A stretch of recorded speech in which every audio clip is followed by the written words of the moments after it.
So good morning, everybody. It's morning here. It's morning where Kate is as well. You might be watching this at midnight, who knows? But welcome to another Friday in the TEFL Development Hub. And I've got another fantastic returning guest with us here this week. It's Kate Bodrova, who is one of the co-founders of Amazy. Kate, you came along possibly a couple of years ago now and kind of introduced us to Amazy. Give us a quick recap. What is the Amazy platform? And thank you for coming as well. Sorry. Hi, Teresa. Thank you for having me. And hi, everyone. It's a pleasure to be here today.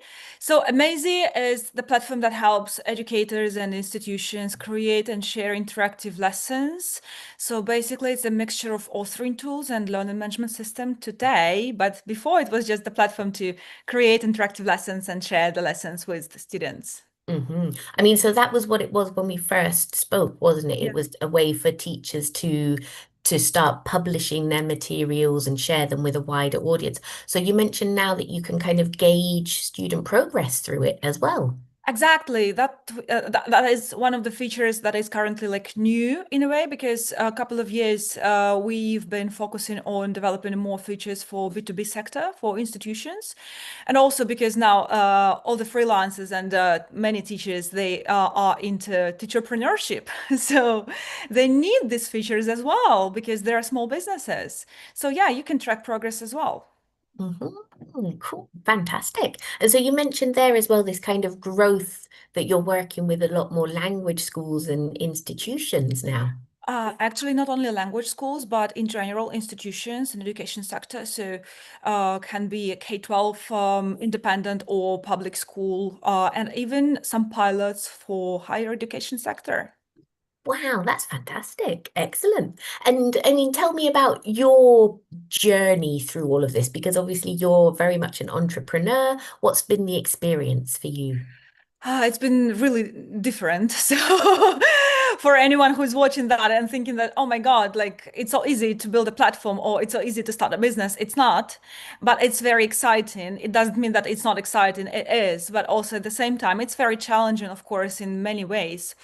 So actually last year was very, very like interesting for Amazy and me personally because we got accepted into UCL Tech Labs acceleration program in the UK, which is, I believe, one of the best programs for education sector startups, because they're focusing on that, obviously, because at Tech Labs. So, yeah, and right after that, we were awarded as the best edtech startup in Europe by EdTechX Awards, which was amazing and very unexpected because you always like when building, you always think like, yeah, I'm just trying to compete with all those superstars and all those, people who are genius in the sector. And who am I? I'm nobody, no name. I'm here out of nowhere.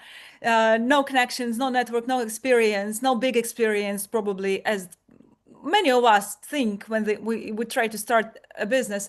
And then there was that award ceremony, which I was actually considering whether I should come or not. Well, because there are lots of events in the UK and in London in particular, because you are trying to organize your marketing budget, so to say. You should think twice as an early stage startup. Is it worth it? Should I come? Should I save? Or, you know. So that evening I just went there and I was not hoping to win a category. I was just hoping to make some connections and, learn something new, meet people, eat, because that was dinner. And yeah, then all of a sudden they say like Amazy.uk is the winner in the category. And I was shocked in a good way, of course, because it doesn't mean that I don't realize how much work we have done. But also at the same time, it always seems like everyone else is doing even more work. So yeah, that was a huge change because that helped me and Amazy raise capital. So last year we also, for the first time in the life of Amazy, we raised venture capital money from institutional investors in education sector. Yeah, which is very hard, especially now for any pre-seed startup, any early stage startup, especially in education sector, because education sector was blooming during COVID, and it seemed like every education startup they could just make money out of nowhere.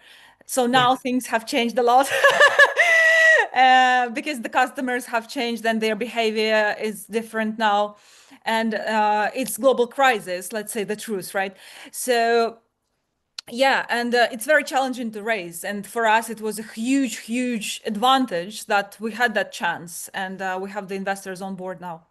But that's so cool and huge congratulations. I mean, it's obviously very well deserved. They don't just kind of pull a name out of the hat. They do a lot of research into the different companies. And so the fact that your group was awarded the prize, it shows that it's an incredible tool and a very valuable resource for so many teachers Thank out you, there. Teresa. Yeah, because for some people, like, when you are a founder or one of the people who like build a startup from the very early stage, from first days, you always think that, okay, I'm not good enough. This startup is not good enough. We don't have enough resources. We don't have enough customers. We don't have enough revenue. And then when something happens like that, you think, oh my God, that was just luck or not. No, there's definitely talent in there as well. Yeah, fantastic. And so you mentioned as well, going back to what you said about, being an entrepreneur and sometimes thinking about the cost of things, because that's obviously something that a lot of freelancers consider. So, I mean, in terms of Amazy, how do you support these freelancers who are perhaps thinking, can I afford to use this? Can I afford to use that tool? Where should I spend my money?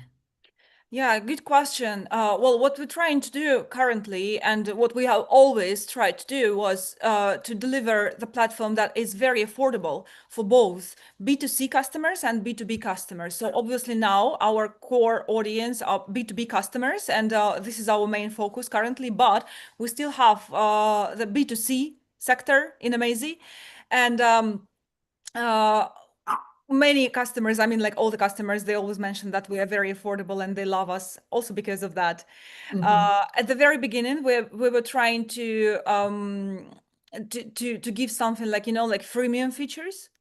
But at the end of the day, we realized that people also need to understand the value behind the platform. And the only way to let your customers understand that is when they pay.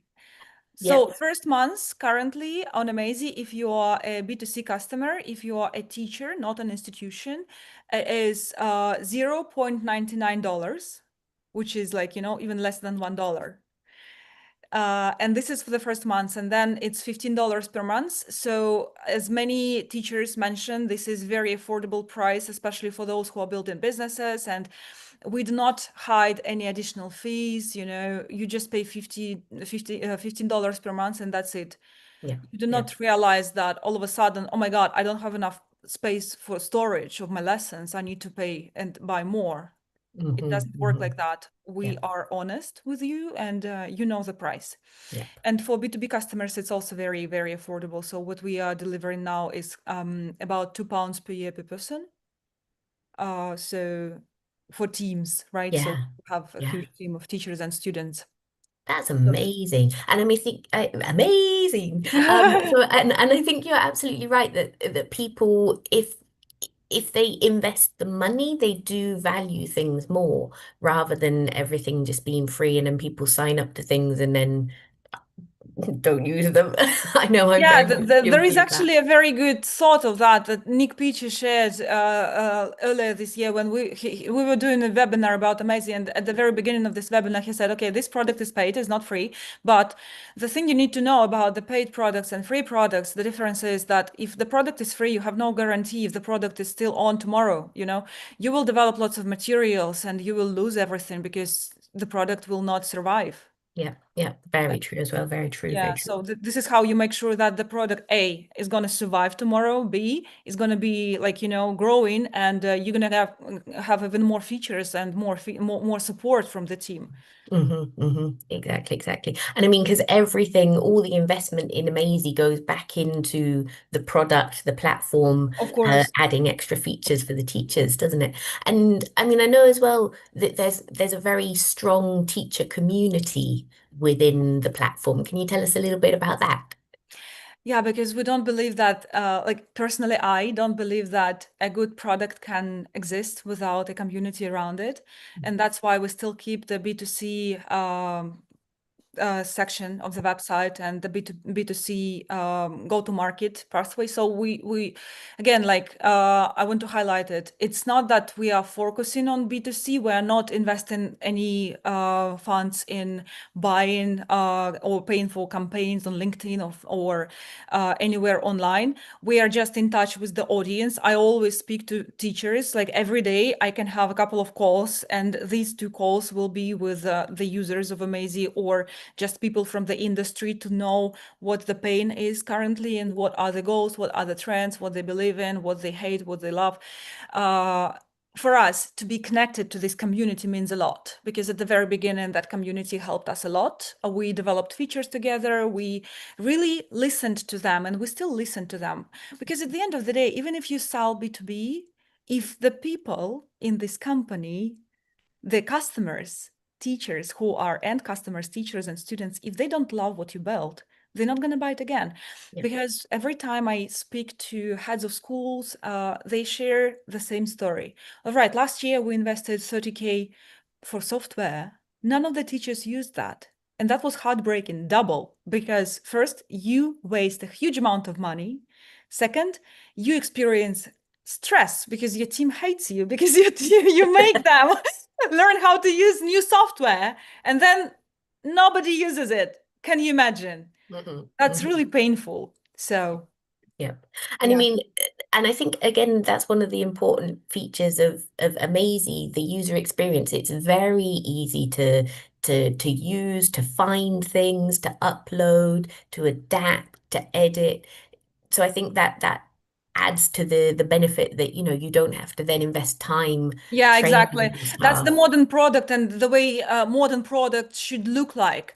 The market has changed a lot, as I've mentioned, since COVID, for example, right? What we currently have, several trends. People want very affordable products.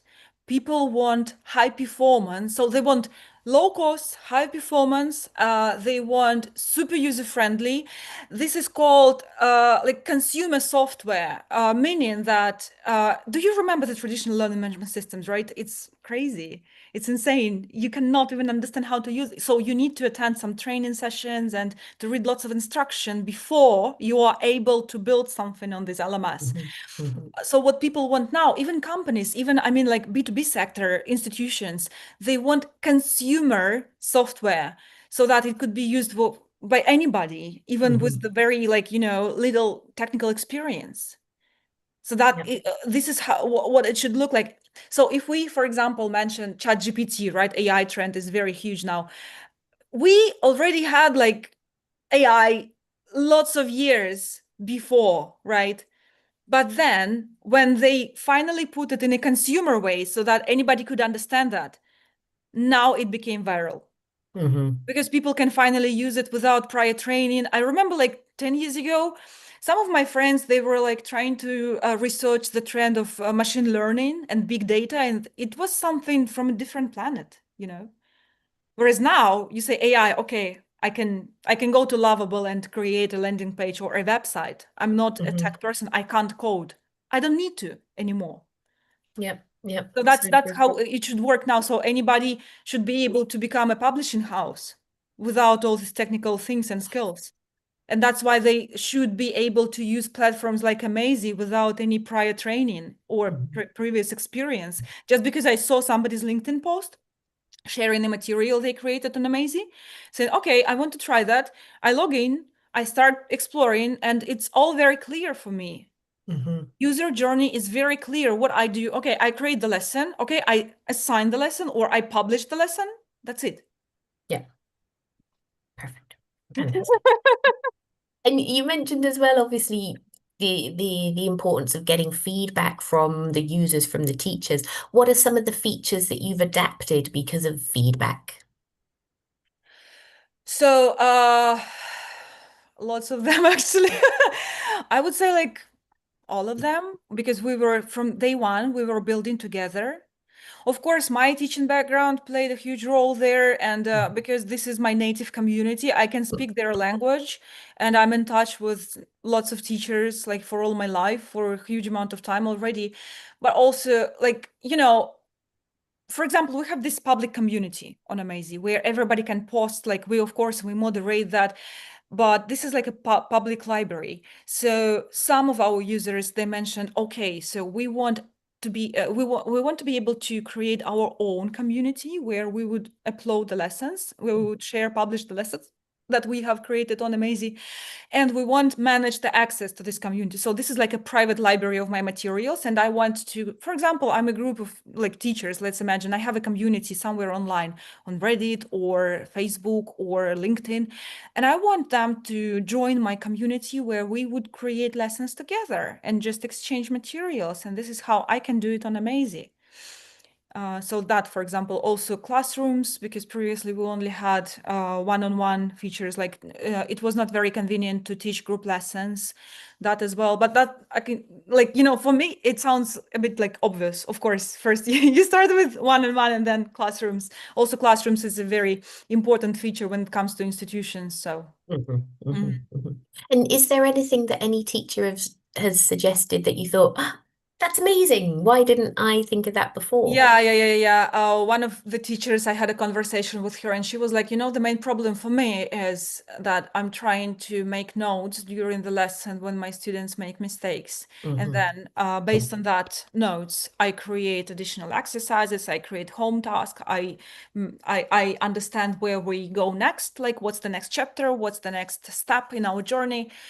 And if it would be possible to have it somehow scripted, and just forget about that and focus on the lesson. And you can do it now that we are on the way. So I saw your eyes. So yeah, imagine you have the script of the lesson, and then at the end of the lesson, it gives you a kind of like, brief bullet point list of mistakes, things that you should pay attention, highlights, or even the detailed script. That would make life of teachers much easier, right? Because I remember myself trying to teach a group lesson and everybody's making some mistakes. I make notes about what I should assign to this student in particular because I see that there is a gap in that skill. Hmm. And I felt like there was not only me, but five of me, like five teachers in my head trying to make different things at the same time, multitasking. So that's the feature that we're gonna really, well, it's not, again, it's not rocket science. Zoom has it as well. Like Hmm. you can obviously transcript all the calls. So that's not something that nobody can do. We can do that, and we're gonna add it to the platform. It takes time because we have a huge roadmap before that, so it's gonna be there. And also, of course, obviously now you have lots of tools. Like on Amazy, we have 16 tools to create interactive activities. And we have AI that creates text-based tasks. So next step for our AI is going to be like, we're going to get marry them, the 16 tools and AI. And the AI will be able to develop not the text, but like the interactive activities for you based on what Amazy can offer if you do it manually. So. Oh, fantastic. So you were talking there as well about trends, and obviously AI is a huge one. What other trends have you noticed since Amazy's inception? Yeah, so one of the trends, as I've mentioned, is that B2B clients, institutions, they want the software to look like very easily, Hmm. I don't want it to be very complicated because I see that in lots of institutions, the management teams have become younger, and you see that the new generation, they are not able to work with the previous learning management systems because they see how heavy it is Hmm. in a cognitive sense, in many senses. So that's why, yeah, that's one of the biggest trend, I suppose. And the other one is that everybody wants high performance software for a very low price. That's nothing new, but now it's more than ever, because people realize, okay, we have AI, I don't need to spend a lot of money to do something. So to develop some programs, or like it feels like developing a software is becoming cheaper, and that's why it should cost cheaper. But the reality is it's not cheaper. Maybe it's faster, but it's not Hmm. cheaper. Hmm. But the market still demands this. Okay, it should be cheap now. Right. Let it be cheap. Yeah. Yep. I think it's the dream, isn't it? Kind of, You yeah, know, also low because cost. when I talk to institutions, for example, and they say, oh my God, £2 per year per person, it's nothing. How do you cope? It's very low budget. How do you make money then? Well, the answer is that we do not spend huge amount of money for marketing and Mm, sales because we are very engaged with the audience, and it's kind of like referral sales and word of mouth and just growing your network and talking to people. It's not that we invest again huge amount of money in Google campaign, for example, hmm or going to top conferences somewhere at the other side of the world and buying stands there. So just hmm trying to approach in a smart way and to waste lots of money for marketing and sales, but um, be more connected to the community, help that community, support the community, and yeah, hmm listen to the community. Fantastic. I mean, it's definitely true. And it's again one of the things that I like about Amazy that you're not you're it sounds weird, but you're not visible. Like it's not like with some other platforms where I go on and my LinkedIn feed is just like, oh, come here, do this. And And it's you're annoying a very, bit, even, yeah. like sometimes it creates a negative image because it's everywhere, and it's like, okay, come on, Hmm. stop it. Yep. Whereas in fact, the word of mouth, those teacher referrals, those teacher testimonials of it's a great product, they're, I think, much more valuable nowadays as well. People appreciate that human connection of I have used this, I know that it works. It's Hmm. good. Because it's real. It's real from real people, not a campaign again. Hmm. Yep. And going back to your experience as an entrepreneur, because you're throwing lots of jargon at me, like B2B, B2C. How do you feel that, or what do you feel you've learned about building a startup? I think me a year ago and me now are two different persons in a way, because you're growing every year, and it's like you feel that the new step is even more challenging. But if you look back and you realize how huge the journey has been so far for your personality, not even for some skills that you obtain, for some knowledge, but for your personality in psychological sense, Hmm. in emotional sense. uh, I think the biggest milestone for me as a person building a startup is for the last year is like my ability to speak with people now to dare that, because previously I couldn't even imagine that I would be speaking with someone who is a very like top position for me. I'm not even talking about school directors or investors. I'm talking about people who are, um, well, imagine me in my previous life, a teacher.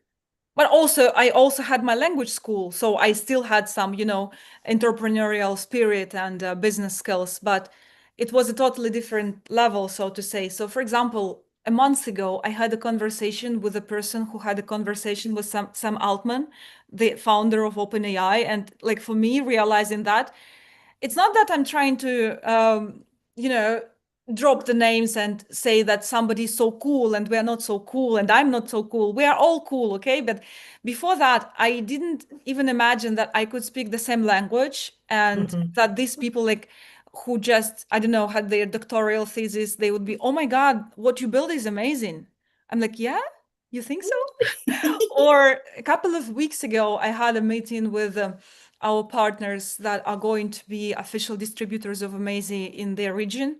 And they were like, you know what? We've been trying to build the same like you build for like lots of years, very long time, and we didn't succeed. But what you did, it's awesome. And I'm sitting there in that room like surrounded by people who are older than me two times.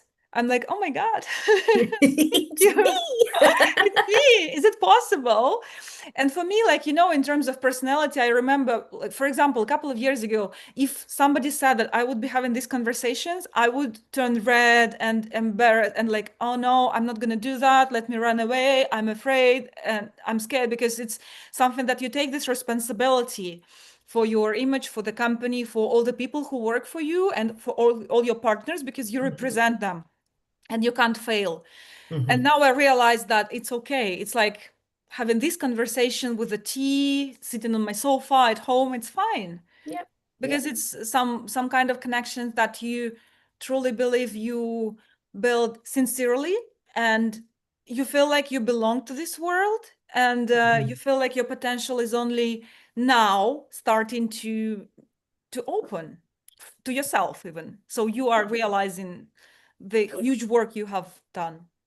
Yeah. Yeah. I think it's wonderful. And I mean, I think the fact that, your experience as a teacher, you're talking the talk, but you've walked the walk as well. You're not coming in and going, well, this is what teachers need. You've got that lived experience of it, which is fantastic as well. And Exactly. you And I think I mentioned, don't use it too much because, again, like in the summer, I had a conversation with one huge entrepreneur also in the sector, in that tech sector, who sold several companies already. And he said, why don't you tell everywhere you used to be a teacher? You should shout about that, especially because you had such an experience. Like it's not 1 year, it's more than 10 years in classroom. I'm like, should I? Is it okay? Is it fair? Because he shared one story, like he had a like he was listening to a talk. A female founder was sharing her story, and she mentioned like she founded a edtech startup, and she was like, I used to be a teacher, and somebody from the audience asked her, what did you teach? And she was like, I was just homeschooling for my nephews, and he was like, it does it count? And yeah. yes, it does. And imagine like this experience if you really spend lots of years in classroom. Hmm. Hmm. That's big. So Yep. Yep. Absolutely. Absolutely. And I think it's definitely, it adds to the authenticity of the product as well. Um, and you mentioned as well, there's a roadmap for yeah. Amazy going forward. So what else can we expect? Well, obviously more features for B2B. B2B is business to business when you sell business to business clients. Yeah, not trying to throw lots of terms. Um, we want Amazy to be a very flexible platform. And because it's not only for people who work in ALT sector, it's very general for all subjects, for different education fields, like, for example, higher education or K-12. So the platform should be really flexible and adaptable for all levels, all learners, all ages. And that's why now we are focused on learning management system and students dashboard, which must be really flexible because you want to track different skills, you want to track different things, you want it to be visual and really clear. What is it that you're tracking? How do you track that? So for you as a teacher, as an administrator of school, as a school leader, it should be very obvious how to track the things and what you get, because sometimes when you try to build this dashboard within a learning management system, you are totally lost and it's not flexible, Hmm. and you have to like struggle and find your way through all the features that are offered, but none of the features are good is good for you good enough. So that's why, yeah, a flexible dashboard for students. Again, like as I've mentioned, AI features to develop interactive materials in a click. uh, Also now I can see that we are at the very beginning of a trend where publishers, I mean like big publishers, I cannot say names, but there are definitely some publishers who are interested in getting married with Amazy and being there for teachers, so that teachers can get access not only to tools that enable you to manage the content, like edit, modify, etc., but also to high quality content developed by huge publishing houses that is Hmm. used in institutions across the world anyway. And they're really worried about what's going to happen now with AI era and how people are going to create this content, because there is a huge market of content makers, of material writers and publishing houses. But now for them is the stage where they should take some actions and partner with some platforms who Hmm. have the audience, who have the tools that enable the audience work with the content, track progress, etc. Because previously they were trying to build a content management system themselves. Each of them they had, and they still have learning management systems as well. Um, but it doesn't seem like it really works at the same level as they expected that. So, and Mhm. that's okay. This is the trend. This is the current market. So you need to adapt. And that's the trend that I love. Awesome. And I think as well, I mean, if you get enough publishers on board, the fact that everything would be in one space, you know, Exactly. yeah, going Exactly. back to that kind of learning experience or user experience, different publishers use different platforms and it's not as intuitive saying, well, I've used X publishers, so Y publishers, I'm just going to click here and it'll all be the same. Hmm. Exactly. And also, I think, in any industry, the market decides what should be in the future. And we already experience the same in different sectors, not education, but probably television, radio, or even mobile internet and mobile providers, connection Hmm. provider like telecom. When iPhone got into the market, you remember the BlackBerry phones and their approach just failed and it vanished. Lots of companies, they just disappeared. I'm Hmm. not saying that we're going to have like a situation where all the publishers will disappear. It will be just a different way. For example, like we have this Apple Music or we have Spotify, where all the artists they publish their music and their content, and then or YouTube, for example, you have lots of content creators and even like the film industry providers. They also Hmm. have films there. At some point, they started doing that because they realized that the numbers of this audience are huge and people love using the same platform for everything. Mm, yeah. Yeah. No, I mean, I think it will.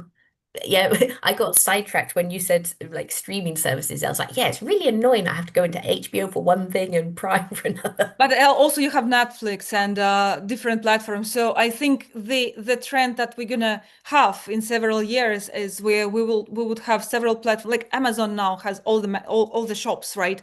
And Hmm. previously you should go to this shop or that shop or whatever. So in the future we're gonna have like several platforms that would combine publishers and tools to work with the publisher made content. Wow, awesome. Well, so exciting things have happened for Amazy, and there's even more to come. And I mean, again, huge congratulations to you, Kate, and to all of your team. But you really are kind of a driving force of Amazy. So you've achieved incredible things. Thank you, Teresa. Thank you very much. Fantastic. Well, we'll be back again in another couple of weeks with another live stream. Have a good fortnight, everybody, and we'll see